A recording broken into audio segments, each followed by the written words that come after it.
Hello, good afternoon. Good afternoon mga viewers. Balik po sa Pusong Ato. Yaw po kita ko niya nibing, niya na hapon dito sa office kang Philippine Red Cross dito po sa Camarines Sur Chapter. Yaw po kami dito sa Panganiban sa office ni Administrator Manfe Bajola. Na-visit po kami dito. Siguro just to give you a background, ako po kaya haloy man na naging chairman kan board digdi. We just would like to come here and say hello and gusto ming maaraman and gusto ming i-share sa public kung paano po kamo makaparticipate sa mga activities ng Red Cross and ano po ang mga ongoing programs ng Red Cross. Tangan po magkatarabangan kita. Ma'am Fe? Hello po, good afternoon sa mga viewers ng mga followers ni Sir Ato. Thank you po for coming and for inviting me as well na maging part ng iyong vlog. So sa ngunyan po sa Philippine Red Cross Camarines Sur Chapter, kung gusto ninda mag-join as volunteer, open man po kami anytime. Kailangan lang natin silang ma-orient kung ano po yung services ng Red Cross, from like blood services, we have health services, we have disaster management services, we have safety services, na yung si mga trainings po, and meron tayong yung ngayon, very known yung RCY natin or Red Cross Youth, and of course mga sa volunteer service. So malain-lain po yan kung ano pong gusto nilang mapag-joinan. They can just visit the office anytime. Welcome po sinda Igdio. And then, sa ngunyan po, dakulan po man din kaming fundraising. So, yan, naabutan po, sir, na may mga tickets kami prepare na i-draw namin yan sa December 8 during the International Volunteer Day. Volunteers Day. So, piniprepare namin to, and then later on po, i-aanon po namin in public. First time nga nito ngayon. Anyway, so, just to give the public background, ang Red Cross po kaya bakong government. Yeah. Actually, although being supported by the government, pero nag-aasa po ang Red Cross sa mga donations, sa mga volunteers, sa suporta kan iba-ibang sectors kan community. Although recognized kan government, pero nag-aasa sa support kang community. Kaya baka po, we're not talking of local community, sa miski international community, tayo ng international organization ang Red Cross. Kaya kung minsan pag may mga okasyon po, baga may mga disaster na nangyari di sa tuya, may mga kalamidad, mahiling ta ang Red Cross nagtatabang. Ma'am Fe, na-mention mo po itong mga services. Ito, blood services, ano po ito? Anong gusto sabihin ko itong blood services? Okay, so nagkikater din po kami kung anong may kaipuhan sa blood. So, we do, may mga programs din po dyan like bloodletting. So, pwede po sila mag-participate dyan. So, bloodletting, madonor sila? Madonate po sila ng dugo. Paano po yan? Can they organize in their community? Dakan maduman ang Red Cross? Yes po, pwede po yun. Marami po yun. May mga pwedeng private sectors, pwedeng public, pwedeng barangay. They can give us lang letter requests kung gusto nila mag-organize for bloodletting. So, by schedule man po yan, kay puhanta Ano po yan? Mabayad si Red Cross o ang Red Cross ang tao sa inda? Anong Mayo po yan, bayad. Kami pa po kayan ang kaipuhan magpa-snack sa madonate kasi kailangan nindang yung kinuhaan ng sinda, kaipuhan nindang may liquid silang mainom. So, taro man lang po yan.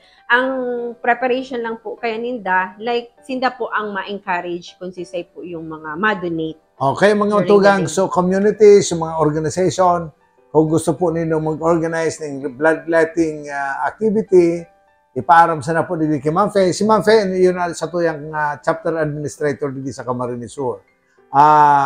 Welcome ka mong ready din ni Ma'am Fe anytime. Tangan magkatarabangan po kita.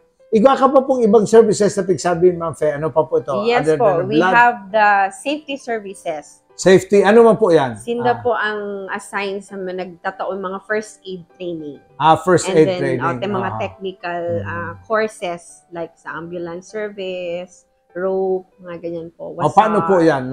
Pwede mag-organize sila ng training? Ano po yan? Yes po. And, the same with yung mga private sectors, companies.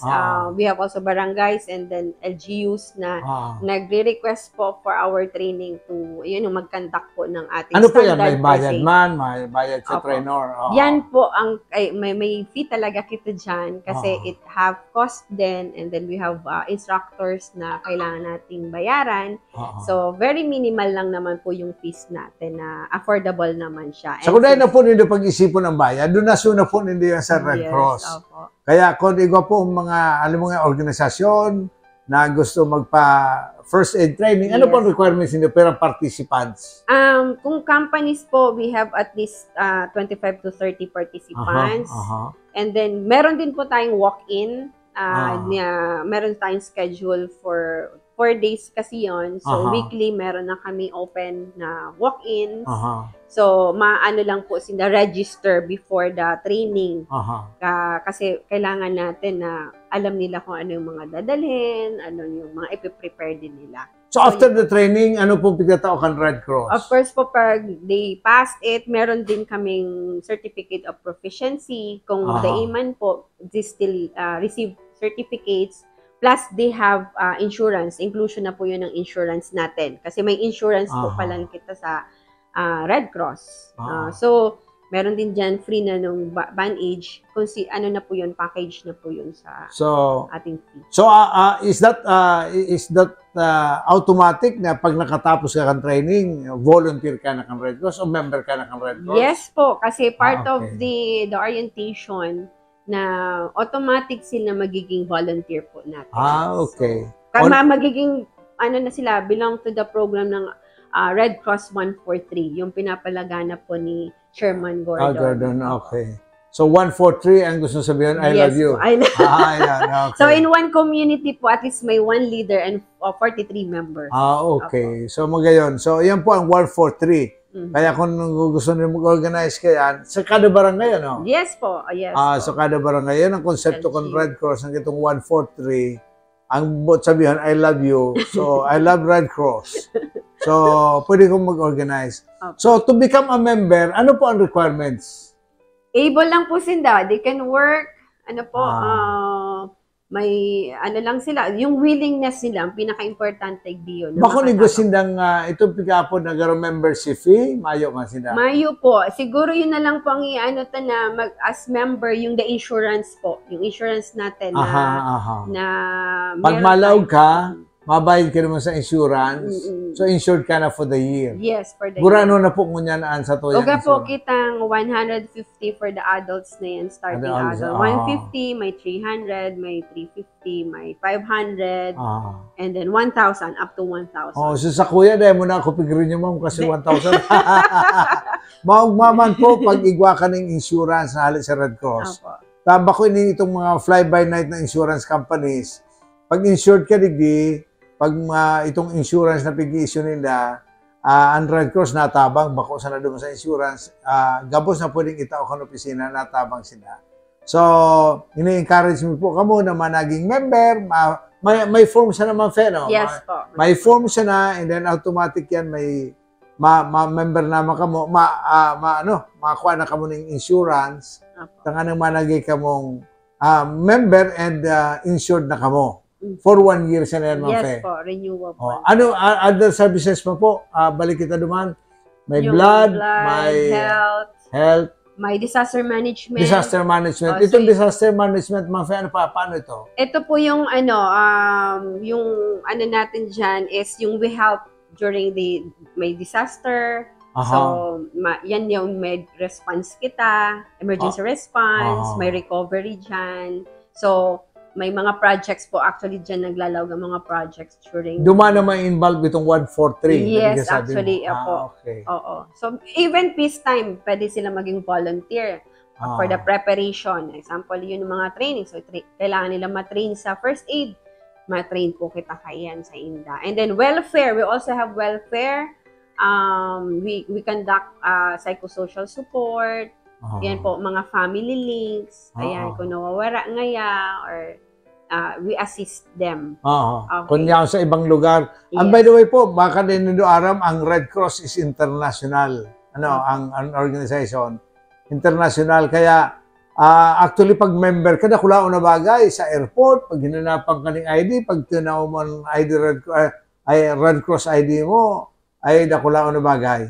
Dahil ka dududahan na kulang bagay ay one time. Opo. Nagpa-Amerika ako, biganapan akong ID, pinahiling kong Red Cross, automatic, dahil ng question. No. So that's one benefit pag member ka kang Red Cross. So, Ma'am Fe, ngunyan, aram ko, nagpa-fundraising ba kita? Ano po yung sabi mo ko sa bagong ticket? Ayan po. Ini. Para po ma-vlog na natin. Maano natin. So, we call it Ticket to Spread Love and Save Lives. So, ang saro pong ticket worth 100. Ano po yan? Raffle ticket? Raffle ticket po okay. to. So, i-drop po ito sa December 8 during our International Volunteers Day. So, dakol din po yan activity duman. Magiging involved lahat na services. And then, yan, kung nakabakal po kamo kani, manggagana po kami mga prizes din po ni. At the same time, makaka-help po kamo sa Red Cross. Kasi, ang proceed naman po kaniyo, it's about yung mga tinatao namin during disaster na kakauganing ano po. So, madami po ito. So, tarabangan ta po ini, 100 pesos na naman. Ako nga ni siguro Ma'am Fe, mahagad man ako. Maski ka ba nga sana, tapos anyway, so tarabangan ta po ini sa Red Cross. Dakulang bagay ang pigigibok ang Red Cross. Actually, may mga special projects nga ni sila. Kanya pa ako nagdi sa Red Cross. Ito, may housing projects kita dito. Yes, international funding ito na may mga international donors na nagtaonin mga materialis para sa pagharong. And kadakulo pa. Ito mga emergency kits na pigtataon nila. Nakulon ang services na pigtatao kan Red Cross. Kaya tarabangan ta po ang Red Cross. By the way, kung paano maka-avail kan itong dugo, baga, Ma'am Fe, nalingawan ko lang. Dugo, alam mo nga ako, nangangai po ako ng dugo. Paano po ako maka-avail ka itong mga dugo na pigsasabi mo, itong blood services? Okay po. With that po, example yung patient na sa hospital, so talagang kaypuhan. Ang kaypuhan lang po is yung request from the hospital and then ipapresent po yan sa muya. Nung naka-indicate kung pera ang kaypuhan niya and all. So, yun po kung available po, may yung problema po. So, yun na ang kaypuhan lang ng, relative ng patient kung kaypuhan po. Gurano po itong ko yan? Gurano ito pigatang donation na Actually, ang payment po niyan o yung fee is for the screening. So, screening, actually ba kung bayad yan, mga tugang? Kundi, ang dugo kaya, pagkakuha na, pigi-screen yan, tanganing safe, tanganing malinig. Yan ang pigbabayadan, bako itong dugo mismo, talibre yan, hindi sa Red Cross. So, gura naman po ito, Ma'am Fe? It's 1,800 po. 1,800 ang sarong bag? Yes. Iya po. Mayo nakita ka itong indigency program tadi sa Red Cross? Siguro po yan ang i-asta sa mga viewers kung sisay po itong willing po na mag-donate. Donate na like for intended for nangangaipon na days talaga sila makakatao. Yung sinasabing Blood Samaritan program ng Red Cross. So, iyan po ang siguro kung iahagad na assistance kung sisay po ang gusto. Very open po kami for that program. Mag-participate. So, ano yan? Individual or by office? By pwede pong individual, pwede sa organization kung kayo po ang gusto nindang mag-create kaiyan na for donation ninda. Then we will settle po kung anong pwedeng agreement natin para sisi ang priority natin na tatawanan. Yan po. So, normally, naman talagang mayong-mayo. So, may ipipresent lang yan sa tuya. So, iyan mga tugang ang sa Red Cross. Ang sarang bintahi kan Red Cross. Halimbawa, may relative ka mo na nangaipo. One time, igwa nakadulo ka ito sa kuya na nangaipo ng dugo duman sa Manila. Si pinsan nila, di nagdulok. Pero pag-access duman sa Red Cross sa Manila. Yes po. So, natabangan. So, nakulaw na bagay. Kaya kung igwa po ka mo, may opportunity na pwede kang magdonar ng dugo, magtarabang kita. Tarabangan tayo nita. ini bako kung kisay pamang ko di sa publiko ini. Di pati mayong politika. Ano, mayong politika di mayong paralakasan. Ta kung sisay talaga nangangaipo, ito humanitarian nga ni organization. Mayo din yung paurog talagang purely volunteerism and services sa publiko. So yan ang gusto kan sa moyang chairman, yung chairman na si dating Senator Dick Gordon na hanggang ngayon siya ang chairman kan Red Cross. Yes po. So itong ticket, Ma'am Fe, paano? Can they come? Madigdi na sana o ano po? Actually po, may mga intended na ini. Like, syempre, unang-una yung ating board of LGU. directors. Mga board of directors. Madulok man po kami sa mga LGUs, private groups. And then, since naaraman ta na po in public, you can come din po sa office, so you can call us anytime para po makapag-avail ng tickets. Ano po ang mga premyo, Ma'am Fe? Ay, okay. So, yaon po igdi, ang first prize is 100,000 for the grand prize. Second prize is 50,000. Second prize is 20,000. And third prize is 10,000. So, meron dyan din consolation prizes with 25 winners po. May mga appliances po dyan na items. Okay. Yung mga consolation prizes. Yes. Finally, Ma'am Fe, ika po ang administrator, pero sa i-resign na po ngunyan ang mga members kan board, tangan yung maarama kan sa kan public mata, dahil gayo updated ang public kan mga members kan board, kan Red Cross. Tadi di po sa Camarines Resort chapter, igwaliging board of directors kan Red Cross. Ayan. Sa i-resign na po, baka pwedeng i-share mo sa muya. Ayan po. So, thank you po for this chance. Siyempre, ipa-plug ko po yung ating mga mahigos na board of directors. First, yung chairman natin, si Chairman Fermin Mabolo. Next po is our kagawad ng Naga City, Sir Lito Del Rosario. Ang secretary natin ever since, si Ma'am Lizelle Makatangay. Treasurer po is si Ma'am Sweet Rakadag. We also have assistant treasurer si Ma'am Meli De Guzman. Si Ma'am Meli, yes, very active pa. Yes po, yan pinaka-youngest sa atin. And we have also treasurer si Sir Nathan Serio. Nathan Serio.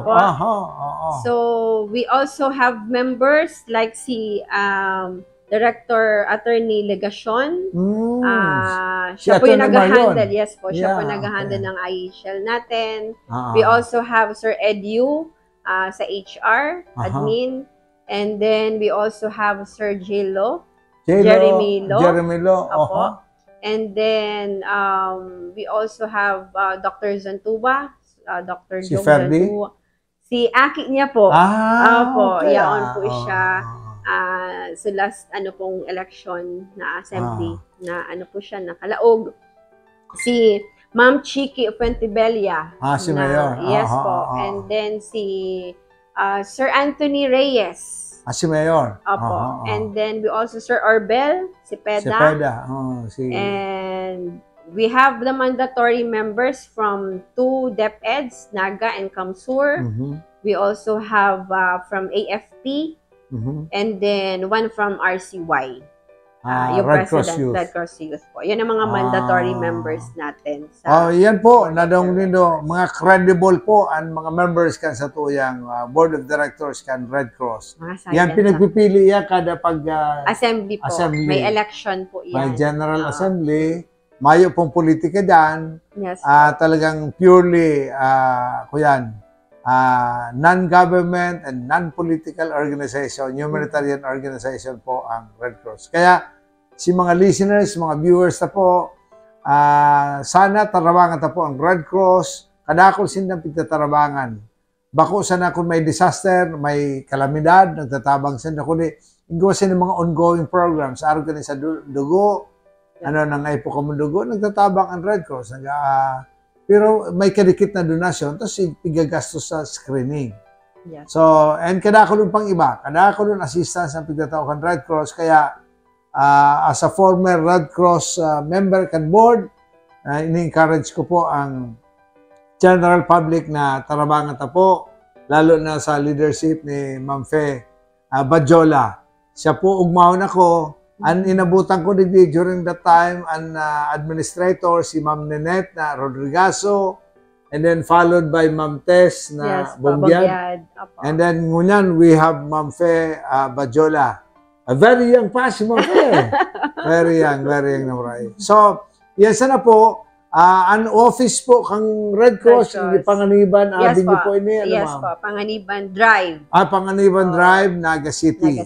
Ano, Ma'am Fe, igwa na kamo mga branch offices sa ibang munisipyo? Mayo pa po, pero inaay po namin is the Iriga and some part sa Partido Sana.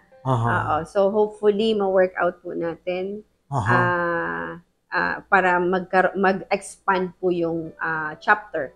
So, pero all throughout the Bicol region, we have 5. Tama ba? 5 chapters. Yes po. We have Sorsogon, Catanduanes, Masbate, Albay, Camsur, and Cam Norte. So ano? Yes po. So ano? So, bawat province, Guansaro? Yes po. Okay, pero itong mga cities, mayo silang separate mayo chapter. Pa po. Hopefully, mag-expand or mag-branch out tayo sa Camsur. Kasi Dakulaon po talaga ang Camarines Sur. So, iyan po, pig-feature may po ang Red Cross, tayo na isang organisasyon na nagtatabang na naghahanap ng karibay. Abang kung araw sa politika, nagtabang ka, may karibay na pighagad ng mga politiko. Ini po, mayo, purely volunteerism and pighagad talaga. Ang national chairman yung magraray, si former Senator Dick Gordon. And ang Secretary General natin po ngayon is si Ma'am Gwen. Si Ma'am Gwen. Nakabalik pala si Ma'am Gwen. Yes, please extend my regards to Ma'am Gwen. Yes po. So, yan po. Dahil mo, yung final statement mo, Ma'am Fe, sa mga viewers Yes po. Sana makavisit po kayo sa office. Anytime po, welcome po. You can volunteer sa office po and then sa mga programs namin. Sana po masuportahan nindo. And of course, I'd like to say thank you, Sir Ato, for this, for your time. And ma-promote din po ang ating office. And yaong pamanggiraray po kamo sa muya, sa puso nyo. Yaong pamanggiraray. So, salamat po for continuous support and assistance na tinataon nindo po sa office. Thank you, Ma'am Fe. Ako from my end, ako po, sabi nga ni Ikan, once a Red Crosser, always a Red Crosser. So, bakong para gate cross, Red Cross. So, yeah po. So, tabangan po ang Red Cross sa mga organisasyon, sa mga personalidad, sa mga individual dyan na gusto magtarabang. Welcome po kami magdigi. Ug mga anak ko, Ma'am Feta, itong pinabisto mo sa kuya, ano po pangarap ito? Si Miss Luz. Si Miss Luz from Spain. Si Ma'am Luz. Si Ma'am Luz, halis sa Spain. Duma sa Spain, volunteer siya. Yes. Kaya Red Cross. Red Crescent dumasenda, no? Yeah po. Pag nagdigdi siya sa Pilipinas, nag-volunteer ka rin. Yaon talaga sa puso niya ang pagtabang. Kaya, arot po kayang kaugmaan na managing party ka kang Red Cross. Kaya, salamat po. Stay tuned. Sana po, kung ma-donate sinda Ma'am Fe, madigdi na sana sa yes mo. Yes po. Welcome po yan. Kung ma-donate ka mo, magdigdi na sana. Bako sa nandugo, kung ikwarta, welcome ka madigdi ang mga donations. Thank you. Ang sa ko yung pag-iriba, gusto ko i-acknowledge man. Ang sa ko yung production assistant, si Jen. Ang sa ko yung cameraman, si Monique. And of course, absent ang sa kuyang Agong, nasa Legazpi, may Piglakaw. Yun ang sa kuyang team. Salamat po and sana padagos ninyong suportaran ang Pusong Ato. And sa masunod, kadakulong pa kitang i-feature dito sa tuyang vlog na ini na ang intensyon na makatabang sa public. Thank you. God bless you all.